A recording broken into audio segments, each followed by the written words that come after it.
افسانہ گرین ماں۔ یا اللہ تو نے مجھے کتنے بھاگ لگائے ہیں، کتنا سونا گھر ہے، کتنا بنا سجا ہوا ہے، ایسے ایسے سامان لگائے، کیسے کیسے غالیچے ہیں، صوفے ہیں، کرسیاں ہیں، کیسی کیسی سجاوٹیں لگی ہوئی ہیں، دیواریں ہی دیکھو روغن سے لشک رہی ہیں، ہاتھ لگانے سے میلا ہوتا ہے یہ گھر۔ نہ، میں تو ہاتھ نہیں لگاتی، میں تو کسی چیز کو ہاتھ نہیں لگاتی، میں کیوں چیزوں کو میلا کروں خواہ، بس چیزوں کو دیکھتی ہوں، سامان کو دیکھتی ہوں، اللہ کی شان ہے۔ کل ٹیمی کہہ رہا تھا، گرینی اس ٹیپ ریکارڈر کو ہاتھ نہ لگانا، نانا جو ہاتھ لگاؤں تو یہ خراب ہو جاتا ہے، سمجھی گرین ماں؟ وہ مجھے سمجھاتا رہتا ہے، گرینی یہ نہیں کرنا، وہ نہیں کرنا، تم کروں تو یوں ہو جاتا ہے، یوں کروں تو وہ ہو جاتا ہے۔ وہ خود سارا دن ٹیپ ریکارڈر سے کھیلتا رہتا ہے، اسے پتا ہے نا، اسے سب چیزوں کا پتا ہے۔ یہ بٹن دباؤ تو ٹیپ ریکارڈر بولتا ہے، یہ بتاؤ تو چپ ہو جاتا ہے، اور مجھے تو کچھ بھی پتا نہیں، میں کیوں لگاؤں ہاتھ؟ پھر اسمی کہا کرتی ہے، گرین ماں تیرے ہاتھ کیسے ہیں؟ جیسے ہڈیوں پر ڈھیلا غلاف چڑھا ہو۔ ہاں، اب تو ہڈیاں ہی رہ گئی ہیں، ہڈیاں اور میلی میلی جھریاں۔ اتنے میلے ہیں میرے ہاتھ کہ انہیں چھپائے پھرتی ہوں، پتہ نہیں اتنے میلے کیوں لگتے ہیں۔ اللہ کے حکم سے 5 دفعہ دھوتی ہوں، پاک کرتی ہوں، پاک تو ہو جاتے ہیں پر رہتے میلے ہی ہیں۔ اس میں کہتی ہے، گرینی کسی کھانے والی چیز کو ہاتھ نہیں لگایا کرتے، ہاں گلاس نیچے سے اٹھاتے ہیں، اوپر سے نہیں، چیز چمچ سے ڈالتے ہیں، انگلی سے نہیں، سمجھی گرینی؟ اس روز جب میں کچن میں پیڑھی پر بیٹھے روٹی کھا رہی تھی تو اس میں کتنی ناراض ہوئی تھی۔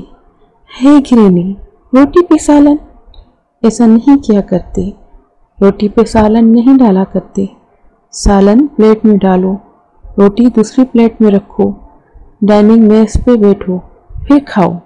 ہاں، اب میں کیا کروں، روٹی پر سالن ڈالنے کی پرانی عادت جو ہوئی، اور پھر میز پر بیٹھ کر کھانے کی مجھے عادت نہیں نا، مجھے اوپرا اوپرا لگتا ہے۔ نہ، میں نہیں میز پہ بیٹھتی، جبھی تو چوری چوری روٹی کھاتی ہوں کچن میں بیٹھ کر کہ کوئی دیکھ نہ لے، پر کبھی کبھی پکڑی جاتی ہوں نا، پھر بچے مجھ سے لڑتے ہیں، گرینی تو چور ہے کیا؟ پھر چھپ چھپ کر کیوں کھاتی ہے روٹی؟ لو، میں کیا چور ہوں؟ یہ میرے بیٹے کا گھر ہے، میرا پیٹ جایا، میرا اپنا سپی، میرے جگر کا ٹکڑا، اللہ اسے اور مرتبہ دے، اور بڑا بنگلہ دے، سامان دے، لشک لشک کرتا سامان۔ مجھے کتنی خوشی ہے، اللہ نے میرے سپی کو کتنے بھاگ لگائے ہیں، جم جم جیوے جوانیاں مانے۔ پھر وہ بڑی لڑکی ہے سیما، یوں توری کی طرح نکلتی ہے کہ حد نہیں، دیکھتے ہی دیکھتے جوان ہو گئی، موٹا سکت اور ایسی چھب کہ دیکھتے رہ جاؤ، یوں پتلی پتنگ، اونچی لمبی جیسے تر ہو تر، ٹپ ٹپ چلتی ہے جیسے میم ہو میم، بس منہ پر ماسک نہیں آیا۔ پتہ نہیں آج کل منہ پہ ماسک کیوں نہیں آتا؟ ہمارے زمانے میں نوجوان لڑکی بیٹھتی تھی تو پیڑھی لبالب بھر جایا کرتی تھی، منہ کی طرف دیکھتے تو گال ابھرے ابھرے ہوتے اور پھر لال جیسے سیب ہوں، آج کل تو پچکے ہوتے ہیں اور اللہ ہماری زردی ہی زردی، جیسے منہ پر سرسوں کا کھیت اگا ہو۔ سیما بیٹھتی ہے تو کرسی بھی نہیں بھرتی، خالی خالی رہ جاتی ہے۔ بیٹھے نہیں سیما کو تو چلتے دیکھو، یا جب ڈانس کر رہی ہو، میرا تو جی خوش ہو جاتا ہے دیکھ کر، اتنی جان ہے اس میں کہ کوئی حد نہیں، جسے بجلی بھری ہوئی ہو۔ اللہ عمر دراز کرے، میرا جی چاہتا ہے کہ بیٹھ کر اس سے باتاں کروں، پر وہ بیٹھے بھی، جو بیٹھ بھی جائے تو ٹانگ چلتی رہتی ہے، ٹانگ نہیں تو پاؤں ہی چلتا رہتا ہے، یوں جیسے انڈا پھینٹتے ہوئے چمچہ چلتا ہے۔ چلو اگر سیما بیٹھ بھی جائے تو میں بات کیسے کروں؟ کوئی بات بھی کروں تو پتہ ہے کیا کہتی ہے، گرین ماں آپ سمجھتی نہیں، چاہے موسم کی بات کروں، गाड़ी की बात करूं या मक्खन की, बस यही कहती है, ग्रैंडमा आप नहीं समझती। फिर बेचारी मुझे समझाती रहती है, मुझे नहीं आती समझ। आजकल कोई बात भी सीधी नहीं होती, हर बात में बल, हर बात में कुंठी मारे बैठी है। मेरी समझ में कैसे आए भला? एक वो ज़माना था जब मैं सब कुछ समझती थी। गांव में कोई बात भी होती, औरतें कहती है अब क्या करें, पता नहीं ये बात कैसे की जाती है, मुनासिब क्या है। फिर कोई न कोई बोल उठती, चलो मासी मेहरा से पूछ लें। फिर सब मेरे घर आ जाती, कहती मासी ये बता कि ये बात कैसे की जाती है। मसला मंगनी के लिए सवाली बनकर जाना हो तो साथ किस किस को ले जाएं, या जब पंचायत लगे तो पंचों को गुड़ का शरबत पिलाएं या दूध। इन दिनों गांव वाले समझती थी कि मैं सब समझती हूँ। अब सफ़ी के घर में हर कोई कहता है ग्रैंडमा तू नहीं समझती, टिमी भी यही कहता है, इसमें भी यही कहती है, सीमा भी, बहू भी। खुद सफ़ी कहता है अम्मा नहीं समझेंगी इस बात को। ठीक ही तो कहता है, सारी चीज़ें तो बदल गई हैं, बातें बदल गई हैं, सभी कुछ बदल गया है, पुरानी बातें तो रही ही नहीं। अम्मा भला कैसे समझे? कल सीमा कह रही थी ग्रैंडमा डोर बेल बजा करे तो आप न जाया करें, दरवाजे पर विजिटर घबरा जाते हैं देखकर, इसमें हमारी बदनामी है। ग्रैंडमा आप समझती क्यों नहीं? ये तो नौकरों का काम है, नौकर खुद जाएगा। वो तो मुझे पता है ये नौकरों का काम है, पर किसी वक्त सुबह हांडी भून रहा होता है, बेचारा दरवाजे पर कैसे जाए। फिर मैं उसे कहती हूँ सुबह पुत्र तू काम कर, मैं देख लेती हूँ कि कौन है।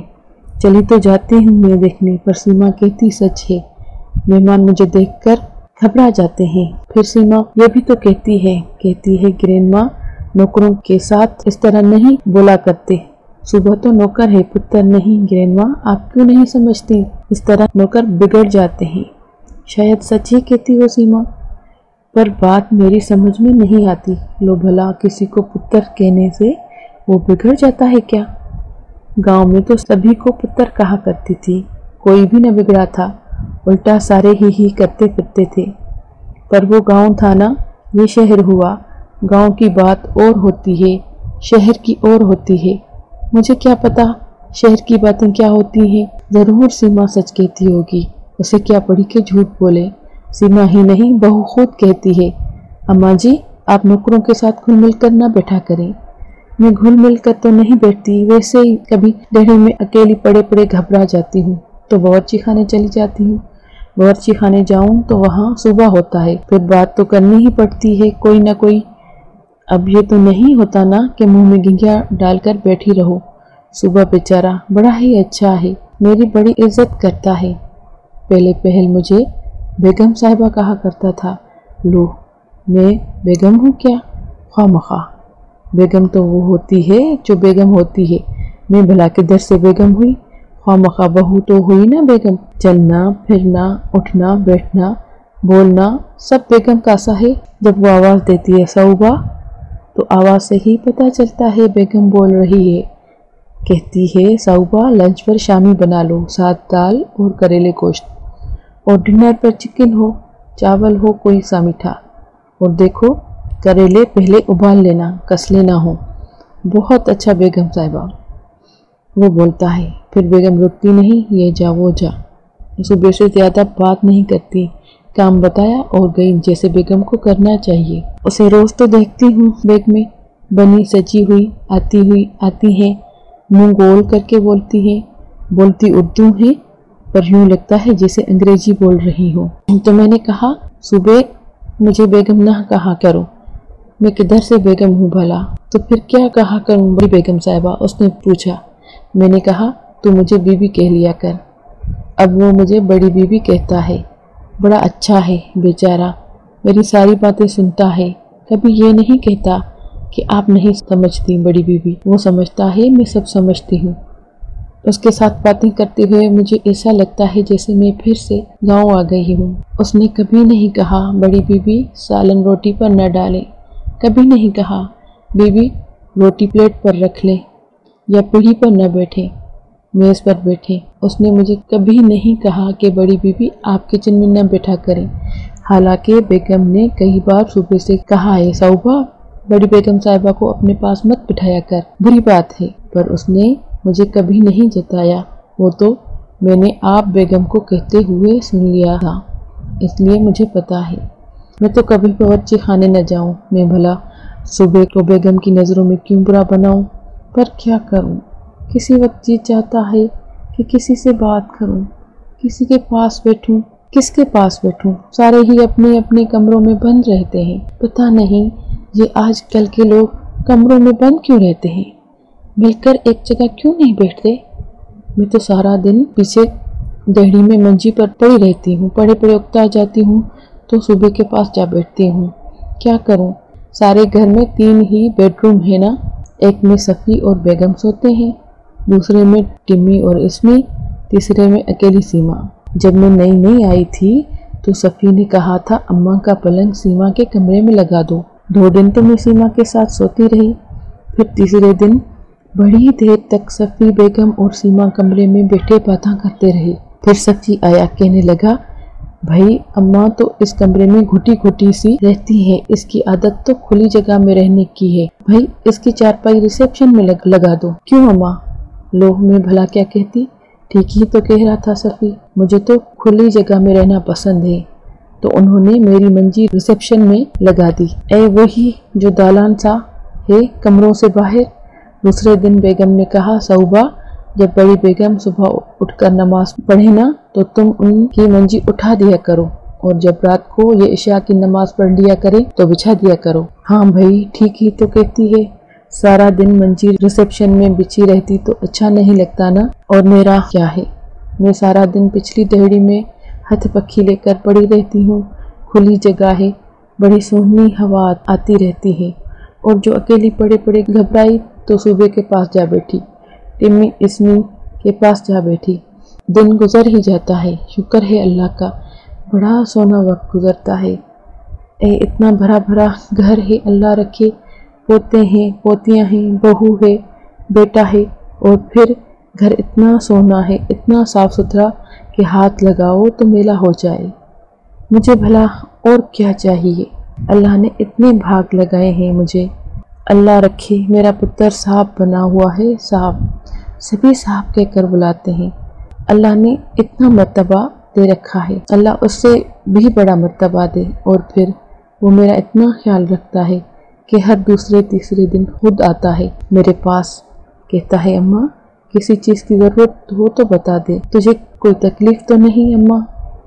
इतना ख्याल रखता है मेरा पुत्र, मैं कितनी खुश नसीब हूँ, इससे ज़्यादा खुश नसीबी क्या होगी भला। अल्लाह ने इतने भाग लगाए हैं मुझे, फिर मैं क्यों खुश न हूँ। मैं कोई नाशुक्री हूँ? नहीं नहीं, मैं बहुत खुश हूँ, बहुत खुश।